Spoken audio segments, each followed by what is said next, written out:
Assalamualaikum warahmatullahi wabarakatuh. Saya Sinta Isaniwati, perwakilan dari kelompok 3 akan mempresentasikan tentang siklus akuntansi. Pertama, kita harus mengetahui apa itu siklus akuntansi.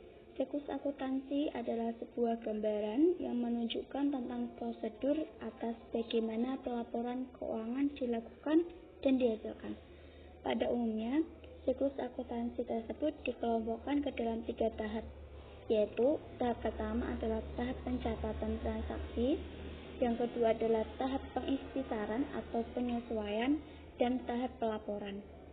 Dalam tahap pelaporan ini, laporan keuangannya terdiri dari neraca, kemudian laporan ekuitas, laporan laba rugi, laporan arus kas, dan laporan catatan atas laporan keuangan. Kemudian, apa itu siklus akuntansi perbankan? Pada saat ini kita dapat melihat siklus atau tahapan akuntansi bank syariah, dimulai dari adanya bukti transaksi dan diakhiri dengan adanya laporan keuangan. Berikut adalah penjelasan dari tahapan-tahapan dalam siklus akuntansi bank syariah. Yang pertama adalah analisis transaksi akuntansi.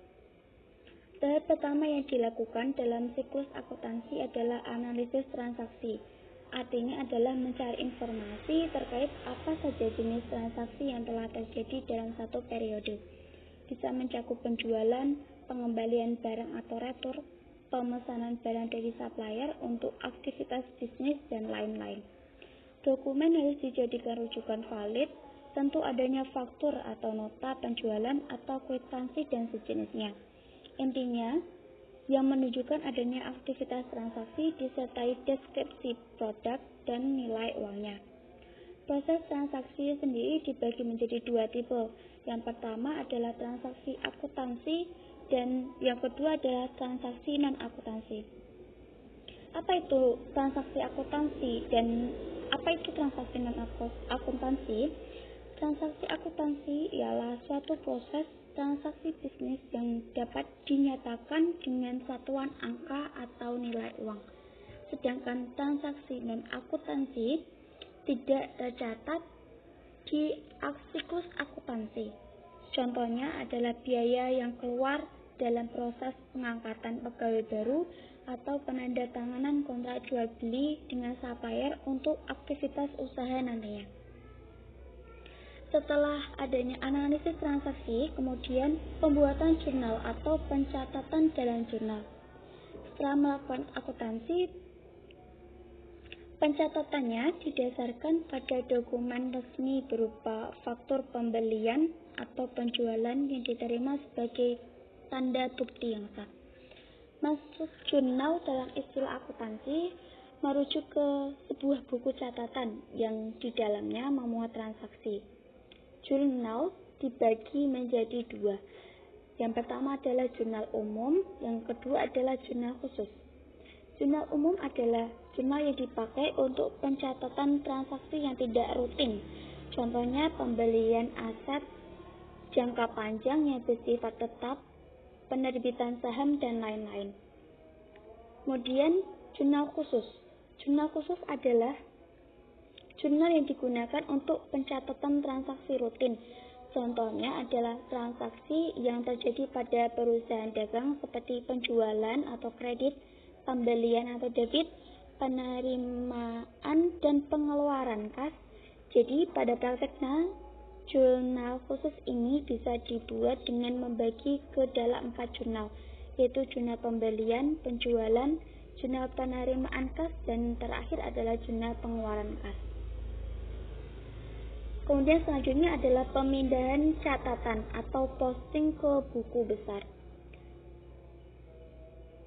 Yang dimaksud buku besar ialah buku catatan akuntansi yang dipakai untuk mencatat dan menyimpan transaksi akuntansi yang sifatnya mempengaruhi terhadap ekuitas, aset, dan liabilitas perusahaan. Buku besar ini memuat kumpulan akun. Sebagai gambaran, buku besar ini terdiri dari beberapa elemen, yaitu akun kas, piutang perusahaan, aset tetap, pinjaman, utang usaha, pendapatan penjualan, dan beragam jenis pengeluaran lainnya. Kemudian selanjutnya adalah pembuatan neraca saldo. Neraca saldo ialah berisi uraian akun lengkap dan data saldo pada periode tertentu. Fungsinya adalah untuk validitas data dan mengecek kesamaan data debit dan kredit setelah posting di jurnal dan buku besar. Jadi dapat diketahui bila mana ada kesalahan penulisan dalam jurnal. Neraca saldo mencakup semua saldo akun dengan uraian saldo kredit ditulis di kolom kanan dan debit ditulis di kolom sebelah kiri. Jumlah yang dihasilkan antara di kolom debit dan kolom kredit harus seimbang atau sama. Neraca saldo menjadi sumber rujukan atas kehendak membuat laporan keuangan. Dan selanjutnya adalah mencatat atau posting ke dalam jurnal penyesuaian. Jurnal penyesuaian ini memiliki fungsi yaitu untuk mengakui pendapatan pada periode tertentu saat pendapatan tersebut telah sah menjadi hak perusahaan. Biasanya pendapatan tersebut mutlak menjadi hak perusahaan pada waktu penyerahan barang. Selain itu, jurnal penyesuaian juga bertujuan untuk pencatatan beban biaya. Dapat dikatakan bahwa jurnal ini berfungsi untuk meyakinkan bahwa siklus akuntansi itu benar-benar aktual. Jurnal penyesuaian ini merupakan tahapan akhir periode sebelum masuk ke tahap pembuatan laporan keuangan. Berikut adalah beberapa jenis jurnal penyesuaian. Yang pertama adalah beban dibayar di muka, sudah dibayar secara tunai namun belum dipakai sepenuhnya. Yang kedua adalah beban yang masih harus dibayar, sudah terjadi transaksi namun belum dibayar. Yang ketiga adalah pendapatan diterima di muka. Yang keempat adalah pendapatan yang masih akan diterima. Tahapan selanjutnya adalah menyusun neraca saldo setelah penyesuaian. Neraca saldo setelah penyesuaian ini adalah memastikan sama tidaknya jumlah debit dan kredit. Neraca saldo setelah penyesuaian bisa dibilang sebagai rujukan utama dalam penyusunan laporan keuangan. Selanjutnya adalah membuat laporan keuangan. Ini adalah tahap terpenting dalam siklus akuntansi. Ada beberapa laporan keuangan akuntansi yang memuat beberapa poin, yakni neraca saldo yang merupakan laporan yang menyatakan posisi keuangan perusahaan, laporan untung dan rugi, kemudian perubahan modal atau ekuitas, dan laporan arus kas. Dalam pembuatan atau penyusunan laporan keuangan akuntansi, kita mengenal dua macam akun, yaitu akun nominal dan akun real. Akun real adalah berisi data keseluruhan akun aset, modal, liabilitas, dan saldo laba. Istilah lainnya adalah akun permanen, karena tidak dilakukan penutupan pada akhir periode, melainkan dilanjutkan menuju periode akuntansi selanjutnya. Akun nominal bisa dibilang kebalikan dari akun real. Disebut juga akun sementara dan ditutup saldonya kemudian dipindah ke saldo ditahan atau laba. Akun nominal setidaknya terdiri dari pendapatan, beban, dan juga dividen.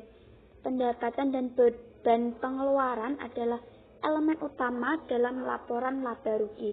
Dan dividen yakni pengambilan dana oleh owner atau price yang berdampak pada pengurangan saldo laba dari modal pemilik. Selanjutnya adalah melakukan pencatatan dan posting di jurnal penutup. Jurnal penutup adalah jurnal yang paling akhir disusun dalam alur siklus akuntansi. Fungsinya membuat saldo akun nominal yang meliputi penghasilan, beban, dan juga dividen itu menjadi nol, sehingga pada periode berikutnya semua akun nominal dimulai kembali dengan saldo nol. Setelah itu membuat neraca saldo setelah penutupan. Tahap terakhir dalam siklus akuntansi adalah menyusun neraca saldo setelah semua isi jurnal penutup selesai diposting di buku besar. Semua akun nominal telah ditutup, sehingga neraca saldo yang ada setelah penutupan hanya akun real. Di dalam siklus akuntansi ini, neraca saldo setelah penutupan memiliki peran selaku media pamungkas dalam pembuktian kesamaan antara kredit dan debit dari akun real, yang mana kemudian akan digunakan di periode selanjutnya. Adapun tahap ini bisa saja tidak dilakukan, khususnya untuk perusahaan yang siklus akuntansinya telah berbasis komputerisasi. Dalam prakteknya, terutama pada bank syariah, penataan akuntansinya telah menggunakan komputer. Alurnya dimulai dari bukti transaksi yang merupakan input dengan mempergunakan kode debit dan kode kredit. Kemudian setelah transaksi dalam hari tersebut selesai, beberapa kegiatan proses akuntansi ditangani oleh komputer sebagai proses, yaitu jurnal, pembukuan dalam buku besar sampai dengan neraca percobaan atau neraca saldo, dan akhirnya pada setiap akhir tanggal transaksi diterbitkan laporan keuangan bank syariah yang merupakan outputnya. Apabila bank syariah telah menggunakan komputer dalam penataan akuntansinya, pelaksanaan hanya kode transaksi debit dan kode transaksi kredit. Bahkan terdapat beberapa transaksi yang jurnalnya dilakukan secara otomatis oleh komputer dan akhirnya pelaksana hanya mengetahui catatan seperangkat laporan keuangan. Kemudian apa perbedaan siklus akuntansi pada bank konvensional dan bank syariah? Di slide ini terdapat tabel yang mengemukakan perbedaan itu. Yang pertama, pada bank konvensional, laporan keuangannya terdiri dari laporan posisi keuangan, kemudian laporan laba rugi, laporan perubahan ekuitas, laporan arus kas, dan juga catatan laporan keuangan. Sedangkan pada bank syariah, laporannya lebih banyak, yaitu laporan posisi keuangan, laporan laba rugi, laporan perubahan ekuitas, laporan arus kas, kemudian laporan catatan keuangan, kemudian laporan investasi terikat, laporan sumber dan penggunaan dana kebajikan, dan juga laporan sumber dana penggunaan zakat. Sekian presentasi dari saya. Kurang lebihnya mohon maaf. Assalamualaikum warahmatullahi wabarakatuh.